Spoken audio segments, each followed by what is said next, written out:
नमस्कार बच्चों, आप लोग देखना शुरू कर चुके हैं न्यूटन फिजिक्स के ऐप पे। एक सीरीज है रे ऑप्टिक्स की।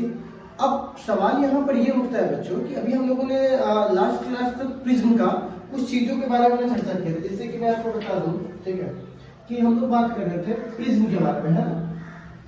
तो प्रिज्म का हम लोगों ने सबसे पहले क्या देखा था? Prism angle. कौन सा एंगल होगा? प्रिज्म एंगल, ठीक है। वो हमने रिफ्लेक्शन के बराबर निकाला था, तो आपको याद होगा A बराबर R1 प्लस R2 निकाला था हम लोगों ने, ठीक है। दूसरा हम लोगों ने निकाला डेविएशन, आपको याद होगा। तो डेविएशन हम लोगों ने निकाला था, तो आपको याद होगा डेल्टा बराबर, है ना, I प्लस मतलब I plus E incident emergent minus A। याद आया, है ना। फिर आपको निकाला था स्मॉल प्रिज्म के लिए, स्मॉल प्रिज्म के लिए, है ना। तो स्मॉल प्रिज्म के लिए आपको डेल्टा की वैल्यू निकाल दी थी, याद है आपको, μ माइनस 1 इंटू है, ठीक है। स्पेशल केस में अभी ये कल की क्लासेस की, आप चाहो तो उसका पीडीएफ देख सकते हो, सारा का नोट्स ऑलरेडी बना हुआ है। तो आज हम लोगों को निकालना है, ठीक है ना, ये डेविएशन के बाद हम लोगों को निकालना है, देखिएगा क्या, जिसका नाम है रिफ्रैक्टिव इंडेक्स। थर्ड नंबर की जो पॉलिसी है उसको हम लोग क्या बोलेंगे? होगा रिफ्रैक्टिव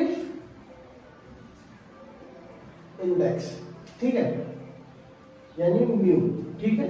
तो रिफ्रैक्टिव इंडेक्स निकालने से पहले हमको पता है I और R का मान चाहिए, ठीक है ना। लेकिन रिफ्रैक्टिव इंडेक्स निकालना है तो किसके लिए? For minimum deviation. किसके लिए होगा? फॉर मिनिमम, सबसे कम डेविएशन के लिए। जैसे ही हम मिनिमम डेविएशन कहते हैं, आपको दो बातें पता होनी चाहिए। क्या? I बराबर E, मतलब कि इंसिडेंट बराबर इमर्जेंट, और R1 बराबर R2। सर ये कैसे हुआ? तो मान लीजिए, क्योंकि बोर्ड एग्जाम पढ़ना है आपको, खत्म कीजिए कहानी को, ठीक है ना। सब तो यही कर रहे हैं ना, आप सवाल पूछने का तो मौका ही नहीं है। जो हम बोलेंगे वही आप सुनिएगा, ठीक है। लेकिन अगर आपको बाकी में थोड़ा सा भी अगर आपके अंदर बचा हुआ है कि हमें साइंस पढ़ना है रियलिटी में, और आपको ये क्वेश्चन जानना है कि सर I बराबर E कैसे हुआ है, तो थोड़ा सा मुझे समय दीजिए, मैं बताऊंगा, चाहे जिस भी केस से बताना पड़े मुझे, ठीक है ना। बाकी आप देख लीजिएगा, आपको कहीं ऐसा मिल जाता है, ठीक है। तो I बराबर E, लेकिन अभी मान लीजिए कि मिनिमम डेविएशन के लिए I बराबर क्या होता है? E, और R1 किसके बराबर? R2 के। तो इस केस में क्या होगा? Now prism angle. कौन सा एंगल हुआ? Prism angle. तो बताइए आप, प्रिज्म एंगल का मान कितना है? A बराबर R1 प्लस R2। तो A R1 R2 बराबर है, तो लिख सकते हैं R प्लस R। तो A बराबर क्या हो जाएगा? 2R। तो बताइए तो R बराबर क्या हो जाएगा? A बटा 2, ठीक है। अब दूसरा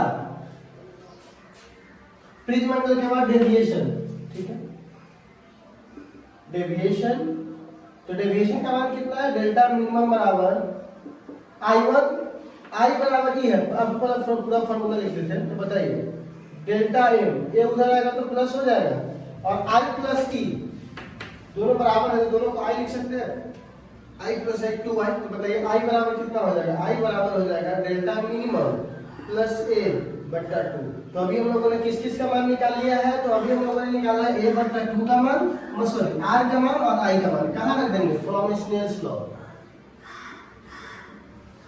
फ्रॉम स्नेल्स लॉ। तो स्नेल्स लॉ में मान रखिएगा, तो बताइए तो क्या हो जाएगा? तो म्यू बराबर साइन I बट्टा साइन R। तो म्यू बराबर, बताइए साइन I का मान कितना है? I का मान है डेल्टा M प्लस A बट्टा 2।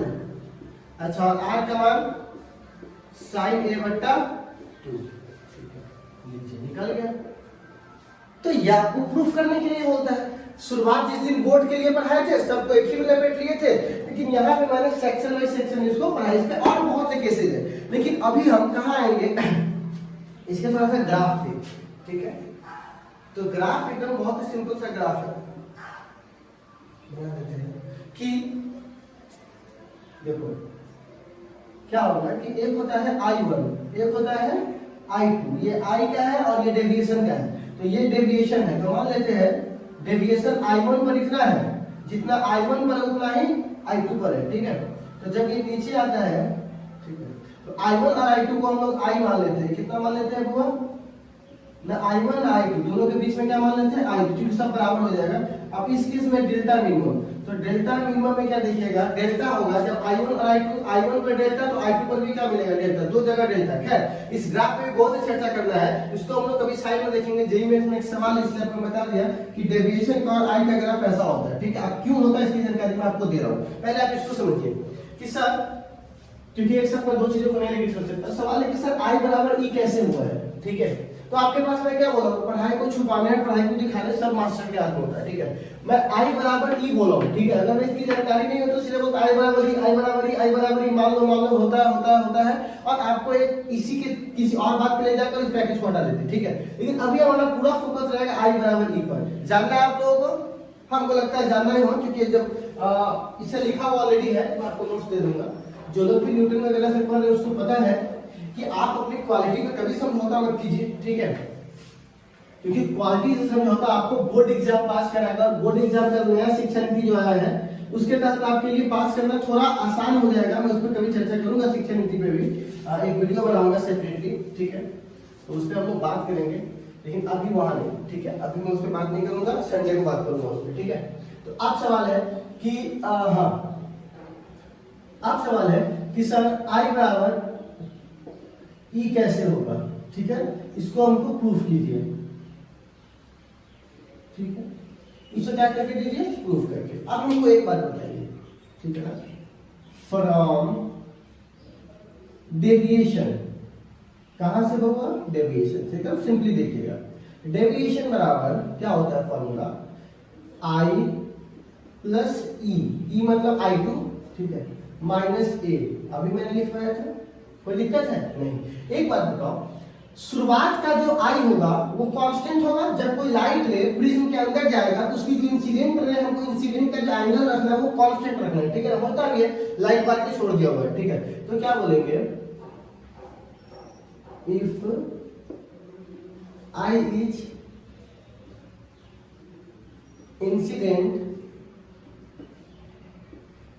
इंसिडेंट फ्रॉम फर्स्ट सरफेस, कौन से सरफेस से, फर्स्ट सरफेस, ठीक है। तो एक काम करते हैं, इसको I1 और I2 मान लेते हैं, E को क्या मान लेते हैं, I2, ठीक है। यहां पे लिख देंगे E बराबर I2 मान लिए, कितना मान लिए इसको, I2 अपने मन से, क्योंकि I1 I2 करने में अच्छा होगा, I2 को ही E बोलते हैं हम लोग, ठीक है। तो खैर इसको लिख सकते हैं डिफरेंशिएशन, ठीक है, डिफरेंशिएट, ठीक है, विथ रिस्पेक्ट टू I1, ठीक है। तो यहां पर क्या होगा, differentiation of delta with respect to I1, क्योंकि जो इंसिडेंट है उसके तुलना में कितना एंगल में चेंज आया, हमको इसी की बात करना है। तो अब बराबर, ठीक है ना, इसको I1 बट्टा I1 प्लस I2 बट्टा I1, ये है नहीं सिलेबस वगैरह में, पूछेगा ना कोई बताएगा, इसकी खाली इसको नॉलेज के लिए करिए, ठीक है।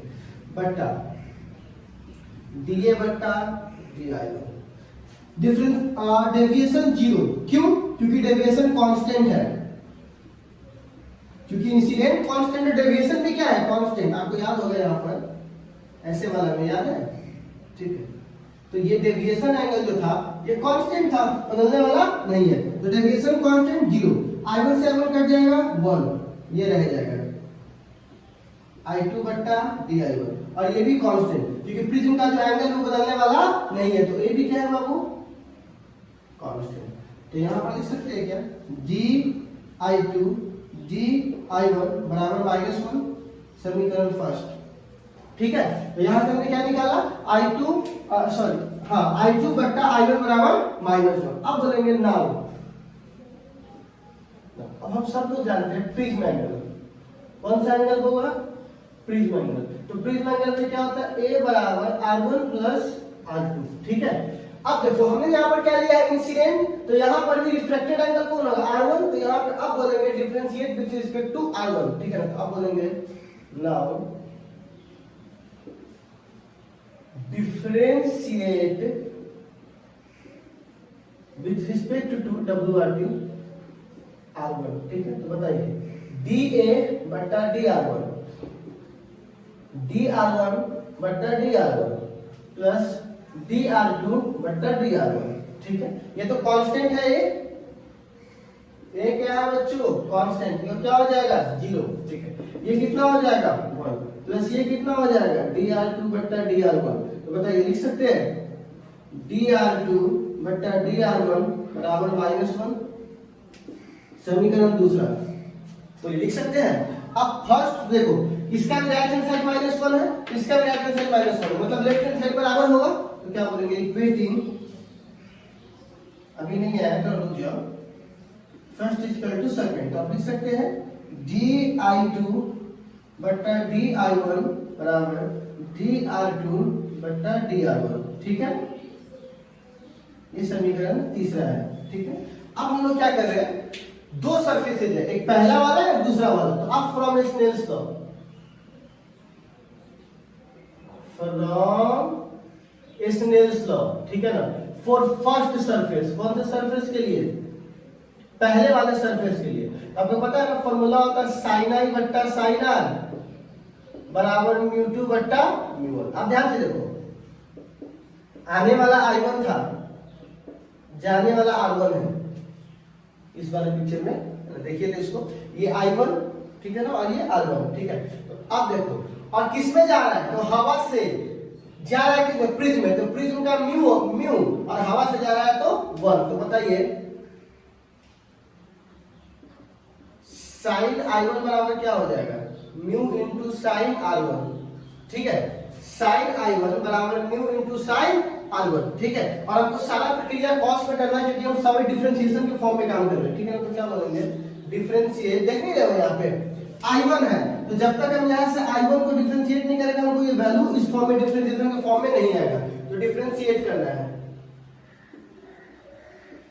डिफरेंशिएट, तो देखिए डिफरेंशिएट करेंगे तो देखो i1 है तो i1 के ही टर्म में, तो sin i1 एक बार मल्टीप्लाई करेंगे तो एक बार डिवाइड भी करेंगे, उससे क्या होगा कि हमारा जस्ट का तस्ट टर्म बना हुआ रहेगा और उसमें कोई भी परिवर्तन नहीं आएगा, ठीक है। अब बराबर म्यू, ठीक है, एक बार r1 से मल्टीप्लाई करेंगे तो एक बार r1 से डिवाइड भी करेंगे, ठीक है, इससे हमारी कंडीशंस बनेगी बनी रहेगी। sin i1 को लिख सकते हैं cos i1 प्लस ही होता है, और यहाँ पे क्या लिख देंगे, ठीक है, di1 बराबर यहाँ पर क्या लिखेंगे म्यू, और साइन r1 को cos r1 और यहाँ पे dr1, ठीक है ना, कोई दिक्कत, इसको समीकरण मानते हैं चौथा, ठीक है, तो काम का चीज है इसलिए मैं यहाँ पे लिखवा दो, समीकरण क्या मानेंगे चौथा। अब सिमिलरली यहाँ पर, ठीक है ना, सेकेंड सरफेस, कौन से सरफेस के लिए, सेकेंड सरफेस के लिए थोड़ा देखना पड़ेगा, i बराबर e बोल के निकल जाना बड़ा आसान होता है बच्चा, कि i बराबर e होता है, रख लीजिए निकल जाइए, सब यही कर रहा है, कॉपी देखो ना सबका यही कर रहा है सब, लेकिन आप एक बार उसके अंदर घुसिए पता चलेगा कैसे होता है, ठीक है। अब देखो सेकेंड सरफेस के लिए तो क्या लिखेंगे, सेकेंड सरफेस में इससे इसमें जाता है, तो जाने वाला को, आने वाला को r2 और जाने वाला को i2 बोलते, याद है, ठीक है। तो यहाँ पर क्या बोलेंगे साइन r2 बट्टा, क्योंकि इसको बोलते हैं साइन i बट्टा साइन r बराबर μ2 बट्टा μ1, तो आपको पता है साइन i की जगह r2 है, क्योंकि इसका इंसिडेंट r2 है, अच्छा, और साइन r की जगह i2, क्योंकि इसका जो रिफ्लेक्टेड है वो i2 है। मैं बता चुका हूँ एक ही क्लास में, तीन ही चीज होता है, इंसिडेंट, रिफ्लेक्टेड और इमर्जेंट, ठीक है, तो i2 है बराबर, यहाँ पर क्या लिखेंगे 1 बट्टा म्यू, क्योंकि जा रहा है तो वो 1 है, और जहां से जा रहा है वो म्यू है, हवा में जा रहा है प्रिज्म से, ठीक है। क्रॉस मल्टीप्लिकेशन करेंगे तो क्या हो जाएगा बच्चों, ये हो जाएगा sin i2 बराबर mu into sine r2, cross multiplication, ठीक है। अब फिर से डिफरेंशिएशन जैसे इसका किए हैं, ठीक है, डिफरेंशिएट,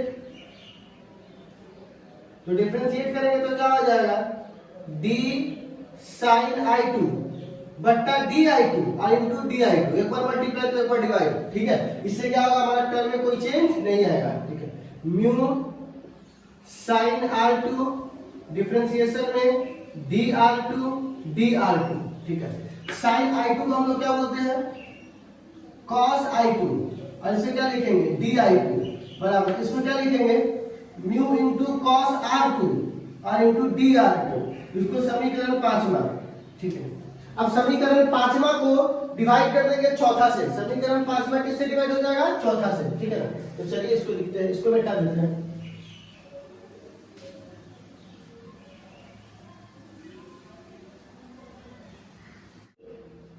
5 डिवाइडेड टू 4, ये क्वेश्चन 5 क्या है देखिएगा,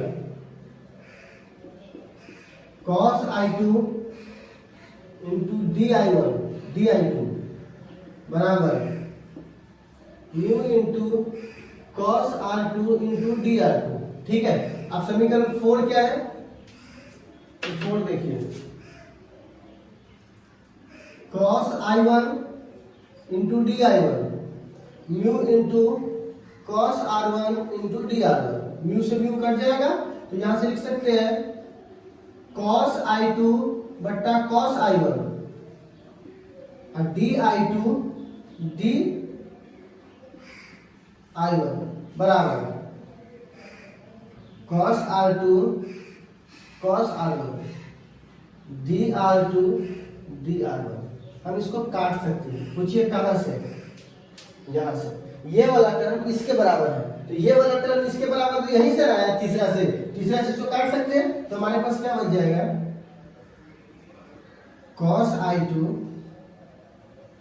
cos I1 cos R2 cos R1, squaring both side,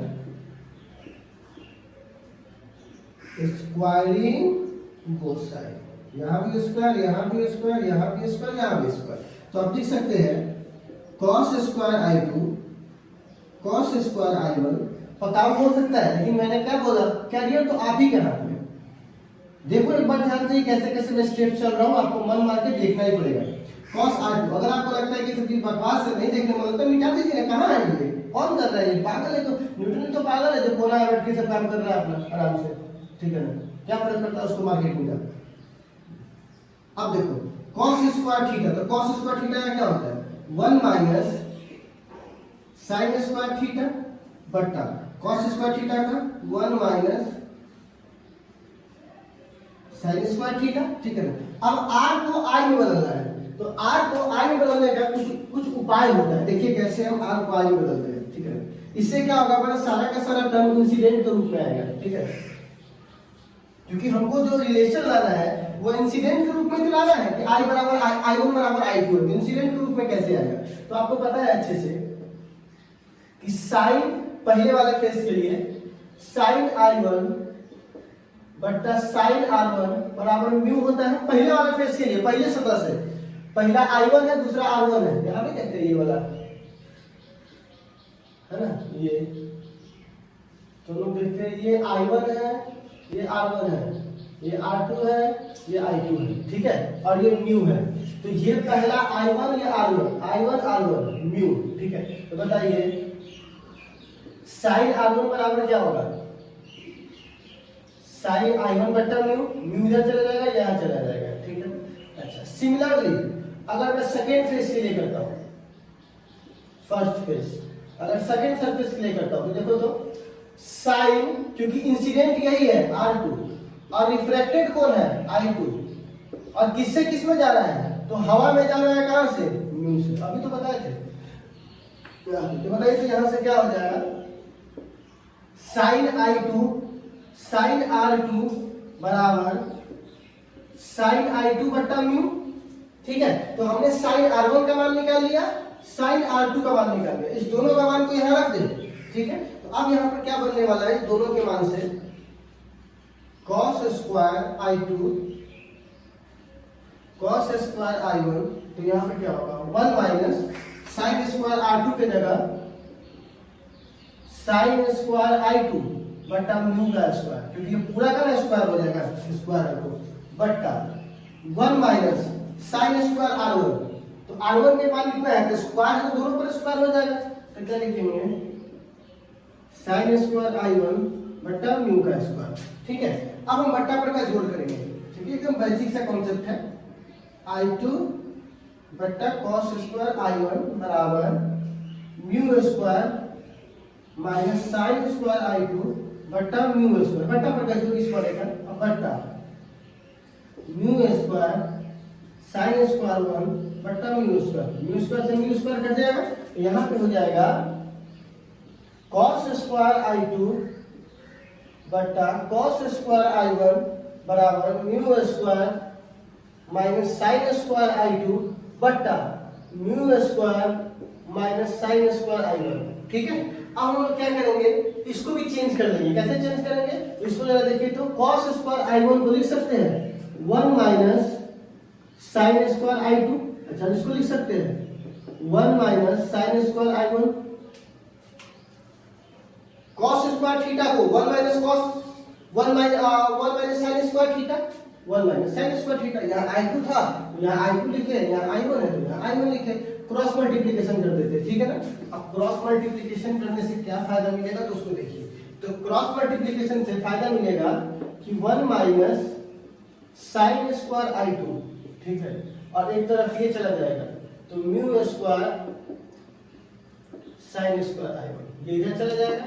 ठीक है, 1 माइनस साइन स्क्वायर I1, ठीक है, और into mu square minus sign square I2। ठीक है, अब ये देखो, एक म्यू1 से मल्टीप्लाई होगा तो म्यू स्क्वायर, 1 इससे मल्टीप्लाई होगा तो कोई फर्क नहीं पड़ेगा 10 के 10, ये इससे मल्टीप्लाई होगा mu square sine square I2, sine minus minus plus, तो प्लस क्या हो जाएगा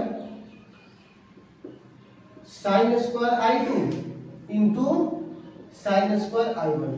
ठीक है, ये दोनों का मल्टीप्लिकेशन यहाँ लिख दिया। अब इस दोनों का चाहिए तो बराबर, फिर से 1 में म्यू स्क्वायर थे तो म्यू स्क्वायर, 1 को इससे करेंगे तो माइनस साइन स्क्वायर I2। ठीक है, म्यू को इससे करेंगे तो minus mu square sine square I1, minus minus plus sign square I1 sign square I2। अब देखो कौन कौन बराबर है, साइन भी सेम होना चाहिए और संख्या भी इक्वल। ये कट जाएगा क्योंकि दोनों प्लस प्लस है तो बराबर की जाएगा तो माइनस हो जाएगा, ये भी प्लस प्लस है कट जाएगा। ठीक है, अब हमारे पास क्या बच जाएगा वो देखिए जरा ध्यान से। ठीक है, माइनस साइन स्क्वायर I1, ये वाला टर्म। ठीक है, अच्छा, और इधर भी क्या है, म्यू वाला है ना, ये वाला एक को तो 1 है तो माइनस इधर आएगा तो क्या बन जाएगा plus mu square sine square I1। अच्छा, इधर क्या है माइनस साइन स्क्वायर I2 और बराबर के इस तरफ I2 वाला टर्म जरूर है लेकिन वो माइनस में उधर जाएगा तो क्या बन जाएगा plus mu square sine square I2। ठीक है, अब एक काम करते हैं। ठीक है, इसको थोड़ा सेपरेट कर लेते हैं तो अच्छे से लिख लेंगे तो क्या हो जाएगा mu square sine square I1 minus, है ना, साइन स्क्वायर I1 बराबर, इसको इधर लिख लीजिए mu square sine square I2 minus हो जाएगा तो क्या बन जाएगा, सेम है, एक ही टर्म में है। ठीक है, यहाँ पे कुछ कॉमन ले सकते हैं। अगर आप यहाँ से साइन स्क्वायर I कॉमन लीजिएगा तो यहाँ म्यू स्क्वायर बैठ जाएगा और यहाँ तक कुछ नहीं था तो 1 बच जाएगा। ठीक है, क्योंकि आप दोनों में से साइन स्क्वायर I कॉमन लिए हैं। अच्छा, यहाँ भी सेम स्क्वायर है, अगर आप यहाँ से क्या कॉमन लीजिएगा साइन स्क्वायर I2 कॉमन लीजिएगा तो सेम वाला टर्म बच जाएगा, इससे ये कट जाएगा। ठीक है, तो आप कर सकते हो साइन स्क्वायर I1 बराबर साइन स्क्वायर I2, तो सिमिलरली आप कह सकते हो कि I1 बराबर I2। ठीक है, और जब I1 बराबर I2 है तो सेम कंडीशन से R1 बराबर क्या हो जाएगा R2, क्योंकि जब I1 और I2 ध्यान से देखिएगा इस बारे में I1 और I2 बराबर है तो कट के 1 आ जाएगा, क्योंकि ये वाला भी आपको ध्यान होगा। मैं इसको प्रूफ भी कर देता हूं, चाहिए। ठीक है, तो I1 बराबर I2 प्रूफ हो गया क्योंकि साइन स्क्वायर I1 बराबर साइन स्क्वायर I2, तो I1 बराबर I2 मतलब जो इंसिडेंट है वो इमर्जेंट के बराबर है। अब कहिएगा सर आप I1 बराबर I2 किस कंडीशन से लिखे थे। ठीक है, आप इसको स्क्रीनशॉट लेके भी रख सकते हो, कोई दिक्कत नहीं। तो आपको शायद याद होगा कि मैंने लिखा था di2 बटा di1 dr2 बटा dr1। ठीक है, अगर I1 बराबर I2 हो तो कट टू 1 हो जाएगा और जब ये कट के 1 हो जाएगा तो आप आराम से कर सकते हैं कि R1 बराबर भी क्या हो जाएगा R2। ठीक है, तो आप इसे आराम से कह सकते हो कि सर इस पूरे इक्वेशन से आज हम लोगों ने दो चीजों को जाना है कि सर अगर इंसिडेंट होगा तब क्या होगा, रिफ्लेक्टेड होगा तब क्या होगा। ठीक है, तो कहना पर ये आसान हो जाता है कि बउआ I बराबर I1 बराबर I2 होता है मिनिमम के लिए, मैंने बता दिया।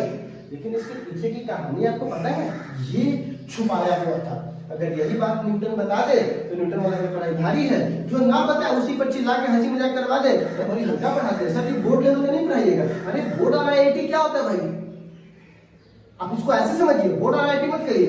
कॉन्सेप्ट ज्यादा दिया तो IIT बोलते हैं, कॉन्सेप्ट कम दिया तो उसको बोर्ड बोलते हैं। तो आप बोर्ड और IIT नहीं बोलेगा, सीधे बोलिए कम कॉन्सेप्ट चाहिए कि ज्यादा कॉन्सेप्ट चाहिए, बस इतना बता दीजिएगा।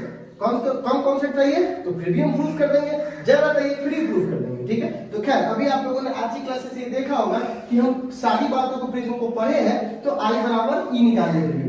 अब इसमें कुछ सवाल भी है जेईई मेंस का, मैंने भी आपको दिया था बनाने के लिए, उसको आप प्लीज बनाइए। और जेईई मेंस का कुछ सवाल है कि मैं आपको दे रहा हूँ नोट्स में, PDF के रूप में रखा हुआ है टेलीग्राम पे, उससे आप बनाइए। 3 सवाल है जेईई मेंस का, अच्छा सवाल है, उसको आप एक बार बना लीजिए, शाम को उसका सोल्यूशन दे देंगे, ठीक है। चलिए आज के लिए बस इतना ही, फिर मिलते हैं कल।